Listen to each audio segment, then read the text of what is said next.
Serial पति ब्रह्मचारी का आने वाला एपिसोड दिल को छू लेने वाली कहानी लेकर आ रहा है।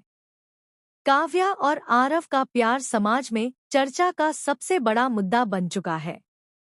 काव्या, सूरज की मासूम बहन, और आरव, ईशा का भाई, दोनों दिल से एक दूसरे से बेहद मोहब्बत करते थे। लेकिन रिया की चालबाजी ने उनके रिश्ते को बुरी तरह उलझा दिया। रिया चाहती थी कि आरव की शान शौकत सिर्फ उसी के हिस्से में आए।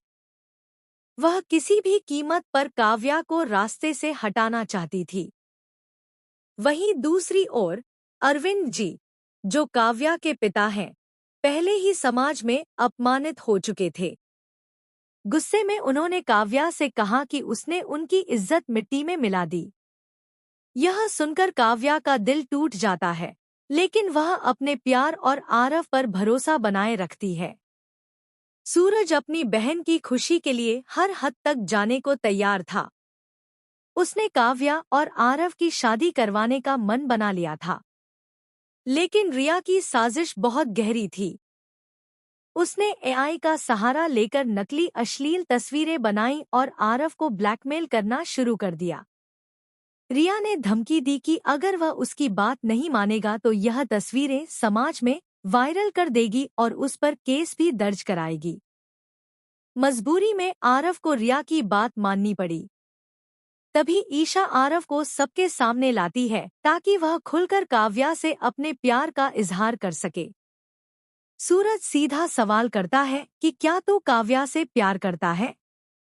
सबको चौंकाने वाला जवाब सुनाई देता है। आरव कहता है कि वह रिया से प्यार करता है और काव्या सिर्फ उसकी दोस्त है। रिया मौके पर अपनी और आरव की तस्वीरें दिखाती है और कहती है कि उनका रिश्ता पुराना है।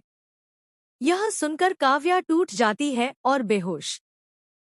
सूरज गुस्से से आरव को धमकाता है कि वह यहाँ से चला जाए वरना उसे बख्शा नहीं जाएगा। लेकिन ईशा को अपने भाई पर विश्वास था। उसने आरव से सच्चाई पूछी। आरव टूटकर मान लेता है कि रिया ने उसे नकली तस्वीरों से ब्लैकमेल किया था। वह साफ कहता है कि उसका दिल सिर्फ काव्या के लिए धड़कता है। इसके बाद आरव काव्या को बुलाता है और उससे कहता है कि उसे परिवार और रिया ने मजबूर किया था, लेकिन अब वह यह शादी नहीं कर सकता। वह काव्या को मनाता है कि अगर उसका प्यार सच्चा है तो उसके साथ चल पड़े। काव्या, जो आरव पर पूरा भरोसा करती है, तुरंत उसके साथ भागने का फैसला कर लेती है। ईशा भी उनका साथ देने के लिए तैयार हो जाती है और कहती है कि रिया को सबक सिखाना बेहद जरूरी है। आरव और काव्या चुपके से घर छोड़कर निकल जाते हैं और एक छोटे मंदिर में जाकर शादी कर लेते हैं। ईशा हर कदम पर उनके साथ रहती है और उनकी नई शुरुआत की गवाह बनती है।